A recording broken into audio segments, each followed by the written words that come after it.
এই जो महाशय को आपण माने देखु नाती से आज फुल नाम नबाक जाउछते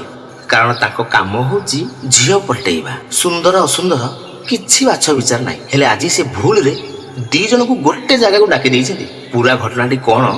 जानिबा को हेले टिके पछकु जिया पड़िबो गोटे मोबाइल रे डबल सिम पकेले कोन हबो पूरा छेली हे जीवो हां